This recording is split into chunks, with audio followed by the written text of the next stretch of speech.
Hi, Uncle Thor here. Today I'm going to talk about elk, and I'm going to talk about elk in its probably roughest form.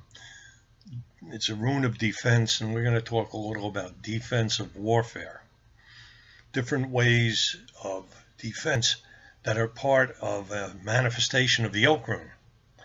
Now, when I was in the military, things are a little different than they are today. Back when I was in, landmines were still allowed, and landmines were perhaps one of the key elements of defensive warfare. Barbed wire fences, fortifications, landmines, anti-tank pits, and things like that are all defensive measures which are manifestations of an aspect of elk, the Elk Rune. Some people call it El Haz with that Z in it, but we always just called it the elk, which really is the moose, the European elk, which is a very dangerous animal and very defensive minded. People think they're cute since they had Mr. Moose there on Captain Kangaroo, but anyone who lives in those areas, they steer clear of them. They're dangerous. The moose will defend with very little provocation. And we look at defensive warfare the same way. I'm thinking back to in World War II, one of the things I've come across is they had actual charts of the German defenses at El Alamein. When the Germans were getting pushed back, they set up a defensive perimeter first. And this thing had minefields covered by artillery and anti-tank guns. It was almost like a layered defense. There was barbed wire out there.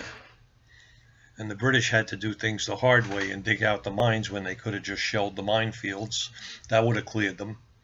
And then continuing shelling the other guy's artillery and his guns. Of course, they didn't do that. They cleared fancy little paths at night that they'd sneak in. Well, in the desert, you can hear tanks for quite a distance, especially the older ones. And the British tanks were really noisy. Well, they were made in Britain. British technology. That's what you get. But defensive warfare, when you think of minefields, booby traps, perimeters, trench lines, these are all manifestations of the Elk Rune.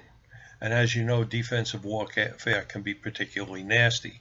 We look at World War I. Trench warfare was the ultimate, where basically you had emphasis on the defenses on both sides with those trench lines, with those barbed wire entanglements. They didn't have the fancy landmines that came out during World War II, but they had a lot of other things, such as command detonated explosives underground and all sorts of nasty things. So defensive warfare is part and parcel. We look at Bastogne when it was defending during the Battle of the Bulge. And part of their defense was that they were surrounded, and it was like a clock, you know.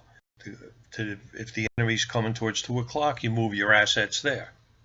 If the enemy's suddenly coming from the direction of 11 o'clock, you move your assets there. And they had the one advantage. They were all within the perimeter, so they could just move linear from place to place, whereas the attackers had to move around that perimeter to attack, so it took them a longer time to get there. You know, and some countries are like that. You look at where Israel is. Israel has usually had the advantage of, if they're defending itself, defending shorter lines of defense, while the other countries had to move around that perimeter. You know, just an interesting thing.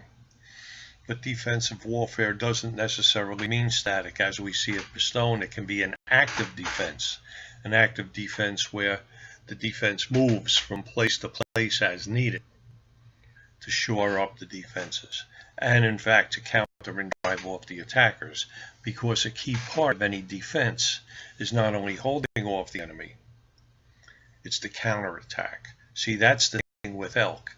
Elk isn't just like sitting in a castle with your thumb up your ass waiting till the siege ends. Elk, like the animal that represents it, not only defends, but then counters to drive off the enemy, to get them out of the way, to not only end the siege, but to end the battle.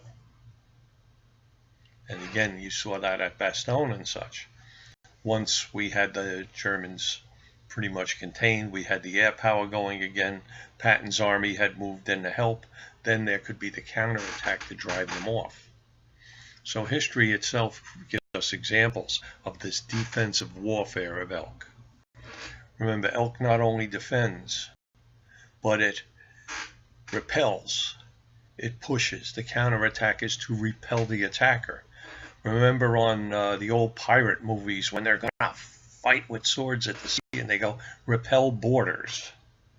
Repel the enemy boarding parties. And then after they repel the enemy boarding parties, they go and board the other ship. So it's a two-phase thing. And though it may seem static, to truly be an elk defense, there's got to be some active part of it. So think of the defense of Bastogne. Think of the counterattack. And there you've got elk. Just something to consider. This is Uncle Thor. Have a good one.